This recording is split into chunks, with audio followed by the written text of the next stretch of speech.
महिला आर्थिक विकास महामंडळ अहमदनगर अंतर्गत स्थापन क्रांती लोकसंचलित केंद्र कोपरगावची बैठक जंगली महाराज येथे संपन्न झाली।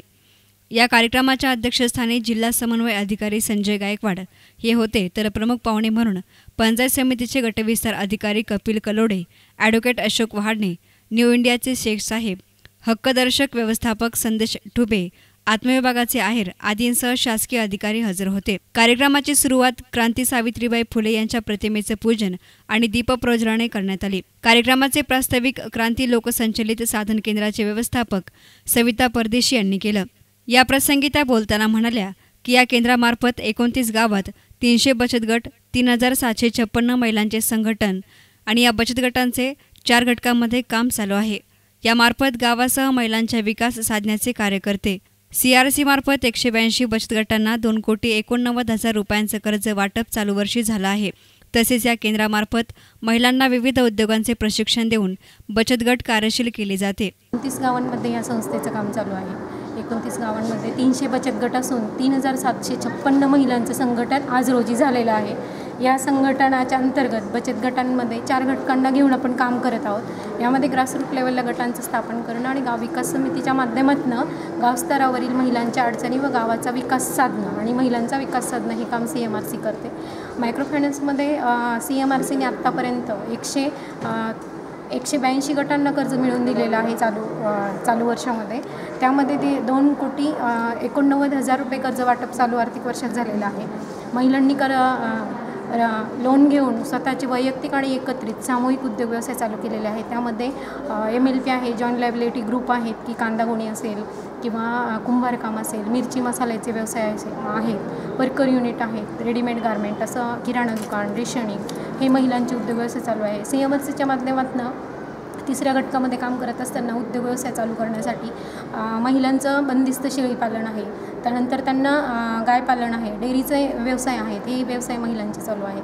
4थ्या घटकामध्ये महिला सक्षमीकरणाचं काम करत असताना महिलांच्या हक्काचं असं काहीतरी असावं, लक्ष्मी मुक्ती योजना हा कार्यक्रम राबवत असताना कोपरगाव तालुक्यामध्ये 29 गावांमध्ये हा कार्यक्रम राबवला गेला। यामध्ये 3529 महिलांचं घरदोघांच्या अभियानामध्ये 8च्या उतार्यावर नाव लागलेलं आहे आणि 270 महिलांचं 7-12 उतार्यावर नाव आलेलं आहे। CMRCचं एकंदरीत 4 घटकांमध्ये काम करत असताना CMRCने महिलांना रोजगार उपलब्ध व्हावेत म्हणून सामाजिक उपक्रमांचं आखणी केलेली आहे। त्यामध्ये महिलांना स्वयंरोजगार उपलब्ध करून दिलेले आहेत। CMRC या प्रसंगी जिल्हा समन्वय अधिकारी आणि महिला आर्थिक विकास महामंडळाचे संजय गायकवाड यांनी याविषयी अधिक माहिती देताना सांगितलं की महिला आर्थिक विकास महामंडळाच्या वतीनं जिल्ह्यामध्ये 224 गावांमध्ये 2084 महिला बचत गट असून त्यामध्ये सुमारे 28,000 महिला कार्यरत आहेत। सदरचे कार्य हे 2002 पासून सुरू असून त्याने 59 कोटी रुपयांचे कर्ज वाटप केल्याचं त्यांनी सांगितलं। महिला आर्थिक विकास महामंडळ अहमदनगर जिल्ह्यामध्ये 224 गावांमध्ये 2084 बचत गटांच्या 28,000 महिलांसोबत काम करते। 2002 पासून आपण या गावांमध्ये काम करताना बचत गटांना मार्गदर्शन करणे, त्यांची स्थापना करणे, बचत गटाच्या महिलांना व्यावसायिक प्रशिक्षण देणे, त्याचबरोबर त्यांच्या क्षमता विकासासाठी वेगवेगळे कार्यक्रम राबवणे, बचत गटांना बँक कर्ज मिळवून देणे। आपण जिल्ह्यामध्ये साधारणतः एकूण 50 कोटी कर्ज दिले आहे। त्याचबरोबर महिलांचे जे प्रश्न आहेत, कायदेशीर प्रश्न ते सोडवणे, त्यांना संपत्तीमध्ये अधिकार देण्यासाठी वेगवेगळे अभियान राबवणे, घरदोघांचे अभियान असेल, शेत दोघांचे अभियान असेल, वेगवेगळ्या महिलांना शासकीय कार्यालयाच्या योजनांचा लाभ देणे, कन्व्हर्जन्स करून देणे, बचत गटाच्या बचतीमध्ये वाढ करणे, रिपेमेंट करणे, त्याचबरोबर कर्जाची क्षमता वाढवणे, व्यवसाय निर्माण करणे, व्यवसायाला मार्केट मिळवून देण्यासाठी आपण काम करतो आहे। ब्रँडिंग, लेबलिंग, पॅकेजिंग या संदर्भातसुद्धा महिलांचे प्रशिक्षण आपण घेतो आणि ते यातून बऱ्याच महिलांना ज्या क्षमता विकासाचं काम करताना वेगवेगळी उदाहरणं आपल्यासमोर येत आहेत आणि त्यांच्या क्षमतांचा विकास होऊन त्या घरापासून तर आता दिल्लीपर्यंत पोहोचत आहेत आणि ही खऱ्या अर्थाने या बचत गटाची किमया आहे। बचत गटाच्या माध्यमातून ती निर्णय क्षमता तिची वाढलेली आहे। बचत गटाच्या माध्यमातून सामाजिक कार्यामध्ये तिचा सहभाग निर्माण होतो आहे। ग्रामस्वच्छता कार्यक्रम, वृक्षारोपण कार्यक्रम असेल, लेख वाचवा, लेख शिकवा या अभियानातसुद्धा आमच्या महिला काम करत आहेत। त्याचबरोबर हिमोग्लोबिन तपासणी असेल, महिलांचे शारीरिक, मानसिक, बौद्धिक, राजकीय या क्षमतांचा विकास करण्याचं काम या बचत गटाच्या माध्यमातून होते। तर सरकारी वकील ॲडव्होकेट अशोक टुपके यांनी महिलांना स्त्री भ्रूण हत्या थांबवा, लेक वाचवा, लेक वाढवा या विषयावर मार्गदर्शन केलं. त्या अगोदर 15 दिवसापूर्वी 12वीचा निकाल झाला. महिला त्यामध्ये महिला म्हणजे मुली सर्वप्रथम आहे. कारण आपल्याला मुलीचं महत्त्व समजायला बराच वेळ लागेल. महाराष्ट्र सरकारने मुली शिकवा पण अगोदर जगवा हा संदेश दिलेला आहे. पण आता तुम्हाला बघितलं तर प्रत्येक स्त्रीला दिवा लागतो वंशाचा.